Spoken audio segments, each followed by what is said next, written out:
السلام علیکم my social media family. امید کرتی ہوں کہ آپ سب لوگ حفظ و امان سے ہوں گے, خوش باش ہوں گے. سیاسی تجزیے اور تبصرے کے ساتھ پھر سے آپ کی خدمت میں حاضر ہو گئی ہوں.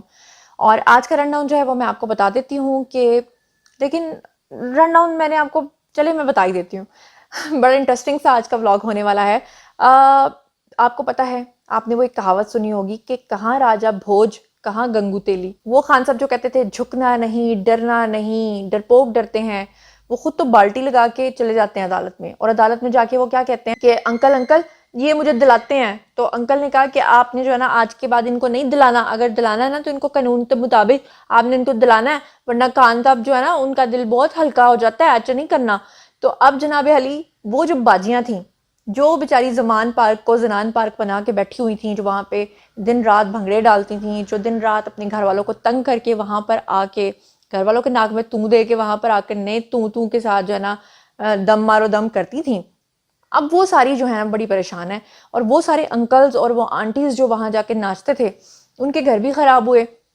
اور جب ان کو یہ پتا چلا کہ خان صاحب نے تو پی ڈی ایم کے ساتھ جو ہے وہ اپنی شرائط بھی طے کر لی ہیں, اور خان صاحب جو کہا کرتے تھے وہاں سے انہوں نے جلیبی کی طرح یو ٹرن بھی لے لیا ہے, تو اب خود وہ بیچارے جو اسٹیبلشمنٹ کے خلاف پروپیگنڈا کر رہے تھے, جو گندے گندے غلیظ بلیک کارڈز جو ہیں وہ لے کر باہر نکل رہے تھے, جو ناچ رہے تھے, جو غلط غلط نعرے لگوا رہے تھے, وہ خود تو پکڑے جا رہے ہیں.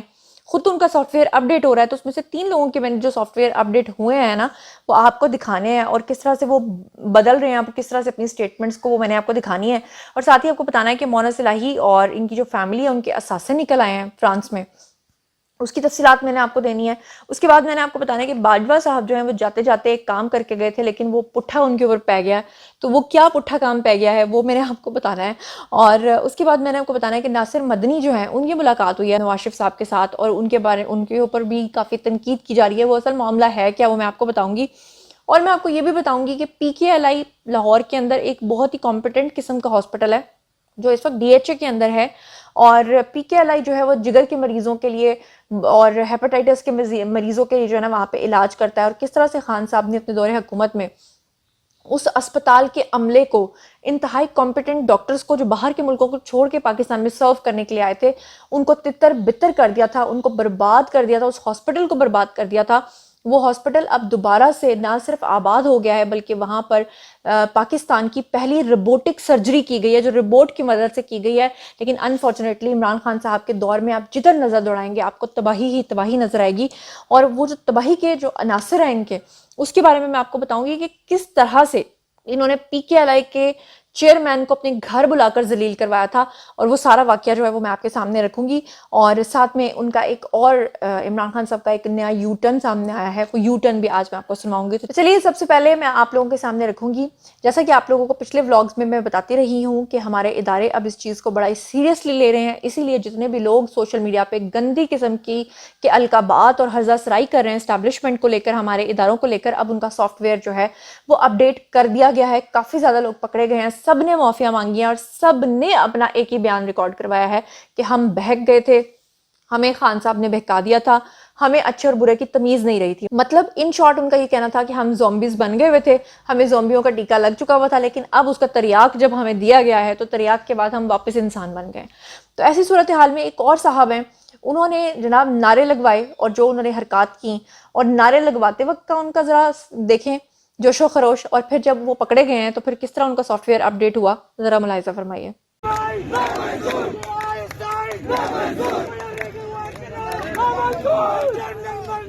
میرا نام شیرانی وردلال محمد گاؤں میرا اکبر کلے یونو کونسل بابینی تحصیلی و ضلع مردان. کچھ عرصہ پہلے کالج چوک میں احتجاج تھا. اس کے دوران میں نے پاک آرمی اور آئی ایس آئی کے خلاف نعرہ بازی اور فیس بک پر شیئر کی, جس سے قوم اور پاک آرمی اور آئی ایس آئی کو تکلیف پہنچی, جس کی میں معافی مانگتا ہوں اور آئندہ میں ایسی غلطی نہیں کروں گا. پاکستان زندہ باد, پاک فوج پائندہ باد. اچھا جی, اس کے بعد اب ہم آتے ہیں سیکنڈ شخصیت کی طرف. ایک اور باجی جو کہ ایون فیلڈ کے باہر کھڑے ہو کر, نواز شریف کے گھر کے باہر کھڑے ہو کر نا گندی گندی گالیاں نکالا کرتی تھی, کیونکہ وہ اس دور میں جو ہے وہ پی ٹی آئی کو سپورٹ کر رہی تھیں. مگر اب ہوتا کیا ہے کہ جب انہوں نے وہاں پہ گندی گندی گالیاں دینا شروع کی تو جو نیبرز ہیں وہ بیچارے بڑے تنگ پڑ گئے. انہوں نے آ کے جب ان باجی کو روکنے کی کوشش کی تو باجی صاحبہ جو ہیں غصے میں آ گئی اور انہوں نے ان کو بھی گالیاں والیاں دیں.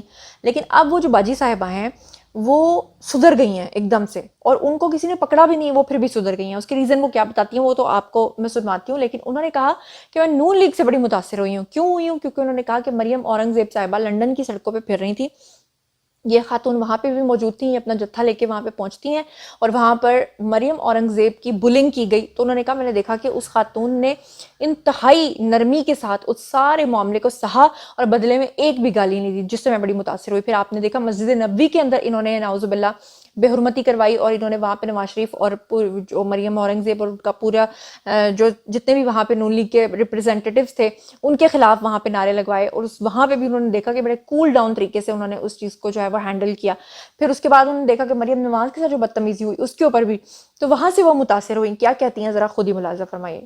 تو میں نے دیکھا کہ مریم اورنگزیب کے ساتھ جس کو کہتے ہیں ہراسا وہ ہو رہا تھا, ایک وربل قسم کا ابیوز چل رہا تھا, ان کو ہراس کیا جا رہا تھا. جو اس ٹائم پر ان کے ساتھ ہوا وہ بہت غلط ہوا. لائک ابھی اگر میں نے یہ بات کسی پی ٹی آئی کے بندے کے بارے میں کی ہوتی تو سب میری واہ واہ کر رہے ہوتے. اینڈ آئی مین ہنا شی فالوز می, آئی فالو ہر. میں تو اکثر ان کو چھیڑتی بھی رہتی ہوں کہ جتنا کام آپ پارٹی کے لیے کرتی ہیں آپ کو مریم نواز کی جگہ پر ہونا چاہیے. نہ میں نے یہ کہہ دیا کہ جنید کے گارڈز نے جو کیا غلط کیا, لیکن جنید کا رویہ جو تھا کڈوز ٹو ہم, ہیٹس آف. آئی فیل لائک ہم لوگ جاہل لگتے ہیں ان کے آگے جب ہم لوگ ایسی حرکتیں کر رہے ہیں. مریم اورنگزیب ریئیکٹڈ کام, مریم نواز کے ساتھ جو ابھی ریسنٹلی ہوا شی ایکٹڈ کام, جنید ایکٹڈ کام. I am a wrong number, میں دونوں سائڈ پہ کھیلتی ہوں, میں لفافہ بھی حاصل کرتی ہوں جو کھا. جی, تو آپ لوگوں نے کلپ دیکھا, لیکن ابھی بھی کچھ لوگ ایسے ہیں جو نہیں سدھرتے ہیں, جن کا سافٹ ویئر ابھی بھی اپڈیٹ ہونے والا ہے. ابھی ان کو زومبی کا جو ٹیکہ ہے وہ ذرا زیادہ زور سے لگا ہوا ہے. اور ایک خاتون فرماتی ہیں کہ وہ خان صاحب کے قریب بیٹھ کر ان کو دیکھتی رہیں, وہ خان صاحب جیسا اپنا شوہر چاہتی ہیں. اس میں تو کوئی برائی نہیں ہے اگر ان کا آئیڈیل خان صاحب ہیں, لیکن وہ یہ فرماتی ہیں کہ وہ خان صاحب کی عبادت کے لیے وہاں پہنچی ہیں. گویا کہ وہاں پر آپ لوگوں کو پچھلے ولاگ میں نے دکھایا تھا کہ آدھا کلمہ پڑھایا جاتا ہے, پورا کلمہ وہاں پر نہیں پڑھایا جاتا ہے. پیچھے لبیک مہدی لکھا ہوتا ہے. کیا وہ خان صاحب کو خدا نخواستہ یہ کہنے کی کوشش کر رہے ہیں, خان صاحب کو مرشد کہہ کے بلاتے ہیں اور خان صاحب کی عبادت کرنے کے لیے نعوذ باللہ وہ وہاں جاتے ہیں؟ میری سمجھ سے باہر ہے یہ ہو کیا رہا ہے. اگر یقین مانے یہ کوئی اور ہوتا نا بندہ, کسی اور سٹیٹ کا ہوتا, تو ابھی تک اس کے اوپر تو بلاسفیمی لگ چکی ہوتی. لیکن اللہ معاف کرے, میں ان چیزوں کو سپورٹ نہیں کرتی, لیکن بتانا جو ہے وہ میرا فرض ہے. آپ ذرا سنیے یہ باجی کیا فرما رہی ہیں. خان صاحب کی حفاظت کے لیے آئے ہوئے ہیں ہم لوگ. خان صاحب ہم نہیں چاہتے کہ وہ ایسا لیڈر جو صدیوں بعد ملتا ہے کسی بھی وجہ سے ہم سے دور نہ ہو سکے. میں کل خان صاحب کے ساتھ تھی, افطار ہونے والی تھی, روزہ کھلنے والا تھا, تو میں کھجوریں وغیرہ پڑی ہوئی تھی. میں خان صاحب کو دیکھے جا رہی ہوں. میں تو چاہتی ہوں میرے جو ہسبینڈ ہوں گے وہ خان صاحب کے جیسے ہی ہوں. اب تم نے خان صاحب کے قریب سے تم نے خان صاحب کو کیا دیکھا ہے؟ میں نے کہا ایک جادو, ان کی شخصیت میں ایک سحر ہے. خان صاحب گھبرانا نہیں ہے آپ کی. چلیے جناب, اب ہم چلتے ہیں اگلے پوائنٹ کی طرف. تو میں آپ لوگوں کو بتا دوں کہ اسپین کے اندر مونا صلاحی اور ان کی فیملی کے اثاثوں کی تفصیلات جو ہیں وہ نیب نے حاصل کر لی ہیں, اور جو تفصیلات سامنے آ رہی ہیں اس کے اکارڈنگلی میں آپ کو بتا دوں کہ مونا صلاحی کے اسپین میں موجود اثاثوں میں ایک پارکنگ پلازا, اس کے اندر 3 عدد پارکنگ سپیسز, اس کے علاوہ 1 عدد ان کا اپارٹمنٹ, 1 عدد سٹوریج روم اور 1 عدد رینج روور گاڑی جو ہے وہ شامل ہے. اس کے علاوہ میں آپ کو یہ بھی بتا دوں کہ مونا صلاحی نے ان تمام اثاثوں کے عوض جو ہے وہ 16,75,000 یورو جو ہے ان کی کرنسی کے اکارڈنگلی اسپین کو ادا کیے ہیں, جس کے بدلے میں ان کو ریزیڈنٹ سٹیٹس وہاں پر دے دیا گیا ہے. اور آپ لوگ یہ جان کر انتہائی حیران ہوں گے کہ مونا صلاحی نے یہ رقم جولائی 2022 میں اسپین کو بھیجی تھی, اور اس وقت جو ہے وہ ایکسچینج ریٹ کے مطابق یہ 35.5 کروڑ روپے سے زائد کی پراپرٹی جو ہے وہ بن رہی ہے. اور آج کے حساب سے اگر اسے دیکھیں تو یہ 56 کروڑ روپے کی جو پراپرٹی ہے یہ بنتی ہے. اس کے علاوہ مونا صلاحی کا جو اسپین میں فورن آئیڈینٹی نمبر ہے وہ آپ کو اسکرین پہ دکھا دیا جائے گا, کیونکہ میں چاہتی ہوں بلکہ کہ ایڈیٹر جو ہے نا تھوڑا سا اس کو بلر کر دے یا نہ دکھائے, کیونکہ اتنی پرسنل تفصیلات میں نہیں جاتے, کیونکہ یہ سب چیزیں نیب کے ریکارڈ کا حصہ بن چکی ہیں. اور یہ بھی آپ کو بتا دوں کہ ان کا وہاں اسپین کے اندر ایک بینک اکاؤنٹ بھی ہے, اور اس میں موجود رقم کی تفصیلات ابھی تک نیب کو موصول نہیں ہوئی ہیں. ان کو بس اتنا پتہ چلا ہے کہ اس کا بینک اکاؤنٹ ہے, لیکن اس میں کتنی رقم ہے یہ پتہ نہیں ہے. مونا صلاحی کا ایک جنار نامی کمپنی ہے وہاں پر, اس کے بھی وہ مالک ہیں, اور 25 جنوری 2023 میں انہوں نے یہ کمپنی کھولی ہے. اور یہ کمپنی جو ہے یہ فیول اور انڈسٹریل کیمیکلز اور میٹلز اور منرلز کا کام کرتی ہے, اور اسی کے نتیجے میں انہوں نے یہ سارا جو اپنا بزنس ہے یہ وہاں پر شفٹ کیا ہے. مونا صلاحی ہی ہیں جنہوں نے اپنے والد صاحب کو کس آگ میں جھونکا ہے, اور اب جو ان کے والد اتنی سیاسی بصیرت رکھتے تھے بیچارے کس طرح سے رول رہے ہیں. اب چلتے ہیں جناب اگلے پوائنٹ کی طرف. جیسا کہ آپ لوگوں کو میں نے بتایا ہے کہ لاہور کے اندر پہلی روبوٹک سرجری کامیاب ہوئی ہے, اور یہ سارا سہرا جاتا ہے شہباز شریف صاحب کو, جنہوں نے بیسکلی پی کے ایل آئی کو نہ صرف اسٹیبلش کیا تھا بلکہ انہوں نے جو ان کے چیئرمین کو وہاں پہ اپوائنٹ کیا تھا وہ ایک بڑے شریف آدمی ہیں. میں ان کو پرسنلی اس طرح سے جانتی ہوں کہ وہ ہمارے شو میں بہت بار شرکت کے لیے اپنی مسز کے ساتھ آتے تھے. یقین کریں اوورسیز پاکستانی اور انتہائی شریف انسان. اور ثاقب نثار صاحب نے مبینہ طور پہ کہا جاتا ہے کہ جناب ان کو اپنے پاس بلایا اور ان کو بلا کے کہا میرے بھائی کو وہاں پر اپوائنٹ کرو. پھر ان سے پوچھا کہ آپ لوگوں کے ڈاکٹرز کی تنخواہیں کتنی ہیں, اور جب ان کو پتا چلا کہ ایک ایک ڈاکٹر کی سیلری جو ہے وہ 10-10 لاکھ ہے, تو ثاقب نثار نے کہا کہ میرے بھائی کی سیلری جو ہے وہ دوسرے ہاسپٹل میں کام کرتا ہے کم ہے, آپ کی سیلری زیادہ کیوں ہے. محض اس بات پہ انہوں نے وہ ہاسپٹل تباہ و برباد کر دیا. کس طرح سے انہوں نے یہ ساری سازش کی صرف اس لیے کہ ان کا بھائی جو ہے وہ وہاں پر نہیں لگ سکتا تھا. انفارچونیٹلی انہوں نے ہاسپٹل کی ہی تباہی پھیر دی, اور کرونا کے دور میں وہ وہاں پہ صرف جو وینٹیلیٹرز تھے وہ استعمال ہو رہے تھے کرونا کے مریضوں کے لیے. لیکن افسوس کی بات یہ ہے کہ وہ ڈیم فنڈ بھی لے کر بھاگ گئے, اور افسوس کی بات یہ کہ اپنے بھائی کے لیے انہوں نے ایک ہاسپٹل بھی تباہ و برباد کر دیا. اور اب شہباز شریف صاحب نے دوبارہ سے اس PKLI کو جو ہے وہ آباد کیا ہے, اور وہاں پر پاکستان کی پہلی روبوٹک سرجری ہوئی ہے. لیکن وہ ڈاکٹر صاحب فرما کیا رہے ہیں, کس طرح سے انہوں نے ان کے ساتھ زیادتی کی, خود سنیے. یہاں سے بات بہت بگڑنے لگی. چیف جسٹس صاحب ایک دم کھڑے ہو گئے اور غصے میں انہوں نے کہا کہ جی میرا بھائی تو 1,35,000 روپے لیتا ہے, تو آپ نے کیسے ان کو 10 لاکھ روپے کی آفر کر دیا. چیف جسٹس نے کہا جی کہ میرا بھائی 1,35,000 لے رہا ہے تو آپ 10 لاکھ تنخواہیں دیں. تو میں نے ان سے بڑے مؤدبانہ انداز میں کہا کہ دیکھیے آپ کے بھائی ضرور 1,35,000 لیتے ہوں گے, لیکن شام کو وہ پرائیویٹ پریکٹس کرتے ہیں, اور پرائیویٹ پریکٹس میں وہ اچھے پیسے بنا لیتے ہیں.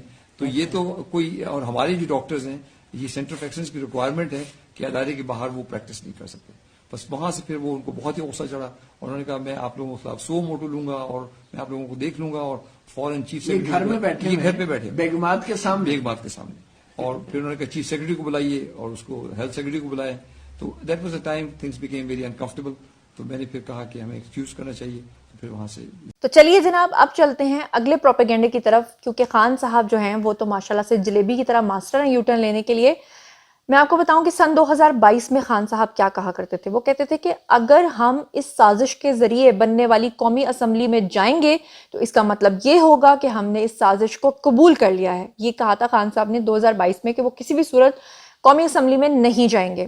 لیکن جو 2-3 دن پہلے انہوں نے PDM کے ساتھ اپنے الائنس کی بات کی ہے, اس میں انہوں نے حکومتی وفد کی طرف سے ملاقات کرنے والے سراج الحق کے ذریعے تحریک انصاف نے جو پہلی شرط رکھی ہے وہ یہ رکھی ہے کہ اسمبلیوں میں ہماری واپسی کروائی جائے, اور اپوزیشن کا لیڈر جو ہے, اپوزیشن لیڈر کا جو عہدہ ہے وہ دینے کی جو ہے وہ تیاری کی جائے ہمیں. تو یہ دونوں کلپس بیفور اینڈ آفٹر کے میں چاہتی ہوں کہ آپ لوگ خود سن لیجئے, کیونکہ میرے اتنے نہ رہنا, آپ پہ سن لو. جب ہمیں پتہ ہے کہ ایک سازش کے تحت یہ ہمارے اوپر مسلط کیے گئے ہیں, ہم جس وقت نیشنل اسمبلی میں جائیں گے تو ہم اس سازش کی تائید کر دیں گے, ہم اس کو ایکسپٹ کر جائیں گے, کسی صورت اسمبلی میں نہیں جائیں گے. مشورے دیے جاتے ہیں کہ عمران خان اسمبلی میں چلے جاؤ, ان کے ساتھ اکٹھے بیٹھ کے معاملے طے کرو, ان سے بیٹھ کے بات کریں. میں آج اپنی قوم کو کہتا ہوں میں ہر کسی کے ساتھ بات کرنے کے لیے تیار ہوں, لیکن ان سے کبھی بات کرنے کے لیے نہیں تیار. تو جی جناب آپ لوگوں نے سن لیا, اور ساتھ ہی آپ کو بتاؤں کہ ناصر مدنی صاحب جو ہیں وہ ایک بڑے مزاحیہ سے مولوی صاحب ہیں, اچھا بولتے ہیں, اور وہ بھی عمرہ کرنے کے لیے گئے ہیں. اور نواز شریف صاحب کی جب ان پہ نظر پڑی تو نواز شریف صاحب نے ان کو پیغام بھجوایا اپنے ایک ساتھی کے تھرو, اور انہیں کہا کہ ہم افطاری کر رہے ہیں, آپ بھی ہمارے ساتھ بیٹھ کے افطاری کر لیں. اس کے بعد جو ہے ناصر مدنی صاحب نے نواز شریف کے لیے وہاں پر جو ہے کچھ اچھے کلمات گائے پڑھے. اور پھر اس کے بعد کیا ہوا کہ انہوں نے وہ جو کلمات, تعریفی کلمات انہوں نے نواز شریف کے بارے میں کہے, اس میں انہوں نے یہ کہا کہ میں آپ کا ایک چیز کا بڑا فین ہوں کہ اتنے لمبے وقت کے اندر آپ کے اوپر بہت سارے اتار چڑھاؤ آئے, لیکن آپ نے صبر سے کام لیا, اور صبر کی وجہ سے جو ہے نا اللہ تعالیٰ نے آپ کو نوازا ہے کہ آج آپ یہاں بیٹھے ہوئے ہیں. لیکن ان کا جو پنجابی کا ایک ویٹی سٹائل ہے, اس میں انہوں نے نواز شریف صاحب کو کہا میرا چن میرا مکھن, اور جب سے انہوں نے میرا چن میرا مکھنا میرا ایت میرا او کیا ہے, تب سے اہل یوتھ نے فیصلہ کر لیا ہے کہ وہ آئندہ سے ناصر مدنی صاحب کا کوئی بیان نہیں سنیں گے. اور ان کو کافی زیادہ بیک لیش کا سامنا کرنا پڑا ہے, کافی تنقید کا سامنا کرنا پڑا ہے, لیکن گھبرانا نہیں ہے, کیونکہ ایلن مسک جو کہ ٹویٹر کے مالک ہیں, انہوں نے کہا ہے کہ یہ جو گالیاں آپ کو پڑتی ہیں نا سوشل میڈیا پہ, اس میں 60% جو ہیں وہ فیک اکاؤنٹس بنے ہوئے ہیں. تو لہٰذا گالاں تے نہیں رہنا, تو ڈرنا ڈرنا کوئی نہیں, حق سچ دی گل کرنی ہے. تو جناب یہ تھا آج کا ولاگ, آئی ہوپ کہ آپ کو پسند آیا ہوگا. اب آ رہی ہے جناب آپ لوگوں کی, آئیے کامنٹ سیکشن میں آپ لوگوں نے بتانا ہے کہ جن لوگوں کے سافٹ ویئرز اب اپڈیٹ ہو رہے ہیں اس کے بارے میں آپ کا کیا کہنا ہے, اور جن کے ابھی ہونے والے رہ گئے ہیں ان کے بارے میں آپ کا کیا کہنا ہے, اور آپ نے ناصر مدنی صاحب کے بارے میں بھی جو ہے وہ بتانا ہے, اور PKLI کو کس طرح سے انہوں نے برباد کیا ہے اس کے بارے میں بھی آپ نے بتانا ہے. پہلے عمران خان صاحب جو ہیں وہ کیسے کہتے تھے کہ قومی اسمبلی میں جانا ہمارے لیے گناہ کبیرہ ہے، اور اب وہ گناہ صغیرہ کو ثواب درائن حاصل کرنے کے لیے وہاں پہ جو پہنچنے کے لیے اپنی شرائط رکھ رہے ہیں پی ڈی ایم کے سامنے. اس کے بارے میں آپ کا کیا کہنا ہے؟ ان سب چیزوں کے بارے میں آپ کا جو کچھ بھی کہنا ہے آئیے کمنٹ سیکشن میں مجھے بتائیے. اور میں تو صرف ہنس سکتی ہوں، مجھے ایسا لگتا ہے جیسے میں کوئی بندر تماشا دیکھ رہی ہوں. تو آپ لوگ جو کچھ بھی سوچتے سمجھتے ہیں آئیے کمنٹ سیکشن میں شیئر کیجیے. مزید خبریں، ولاگز، انٹرویوز اور سیاست تجزیے جاننے کے لیے میرے ساتھ کنیکٹڈ رہنا ہرگز مت بھولیے گا. چینل کو سبسکرائب کر لیجیے گا. اپنا بہت خیال رکھیے گا. اللہ نگہبان.